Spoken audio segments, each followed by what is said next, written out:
সাইফ আলী খান তার দুঃখ কষ্টের হোল স্ট্রাগল করলো শেয়ার, কিন্তু অক্ষয় কুমার যা বলল তা শুনে সাইফ আলী খানকে পাবলিক দিচ্ছে বেশ পচানি।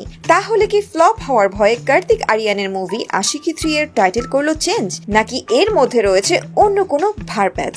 আর এইদিকে থালাপতি বিজয় পড়েছে মহা বিপদে, কিন্তু মনে হচ্ছে এই সুযোগ কাজে লাগাবে প্রভাস। সো প্রথমে আসি সাইফ আলী খান এবং অক্ষয় কুমারের কাছে। নবাব পরিবারের ছেলে সাইফ আলী খান রিসেন্টলি এক ইন্টারভিউতে এসে বলেন তার স্ট্রাগলের কথা, যেখানে তিনি বলেন তার শৈশবকালের প্রথম স্ট্রাগল ছিল তিনি যে প্রাসাদে থাকতেন সেই প্রাসাদ রং করা ছিল না।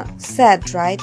ইভেন ঘরে ছিল না কোনো এয়ার কন্ডিশন। কিন্তু এর থেকেও বেশি কষ্টের ছিল তাকে পকেট মানি খুব কম দেওয়া হতো, তাই সে তার বাবার পকেট থেকে টাকা চুরি করত, যেটা কিনা তার মা দেখে তাকে পিটুনি দিত।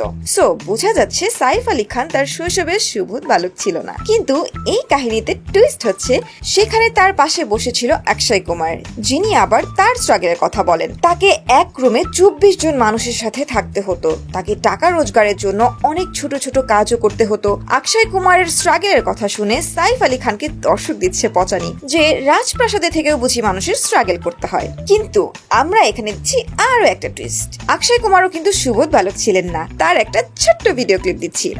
मेरे फादर रेसलर थे, मेरे फादर आर्मी में थे, because my father was an accountant. যাক, আমরা একা না হয় মজা না নেই, আপনাদের কাছে ছেড়ে দিচ্ছি। মজা থেকে মনে পড়লো কার্তিক আরিয়ানের আশিকি 3 মুভির টাইটেল নিয়ে পাবলিকরা করছে বেশ মজা, যেখানে কার্তিক আরিয়ানের মুভির নাম আশিকি 3 থেকে পরিবর্তন করে রাখা হয় তু মেরি জিন্দেগি হ্যায়। কিন্তু নেটিজেনরা তো করছে তুমুল হাসাহাসি। আমরা সবাই জানি সাইয়ারের মুভি যখন এসেছিল তখন এই মুভি দেখে সবাই বলেছিল যে এই মুভিটা আশিকি 3 হওয়া উচিত। সো অনেকে ভাবছেন যদি আশিকি 3 মুভি আসে তাহলে রেকর্ড করতে পারবে না। আবার অনেকে এটাও ভাবছে হয়তো ফ্লপ হওয়ার ভয়ে এই মুভির টাইটেল চেঞ্জ করে ফেলেছে। কিন্তু এখন শোনা যাচ্ছে আরেক কাহিনী। কিছু মিডিয়া রিপোর্টস থেকে জানা যায় এই মুভির প্রডিউসার ছিলেন দুইজন, ভূষণ কুমার এবং মুকেশ ভাট। এই দুজন মিলে এই মুভির নাম রাখেন, কিন্তু তাদের মাঝে কিছু ব্যবসায়িক চুক্তি ভেঙে ফেলার কারণে মুকেশ ভাট এই প্রজেক্ট থেকে সরে আসেন। সো যেখানে ভূষণ কুমার একাই এই মুভি প্রডিউস করছেন, তাই তিনি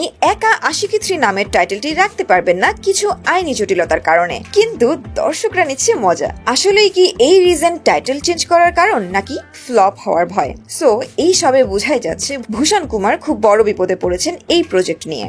বিপদ থেকে মনে পড়লো থালাপতি বিজয় তো পড়েছে মহা বিপদে। আমরা সবাই জানি থালাপতি বিজয় এখন পলিটিক্সে যোগ দিয়েছেন।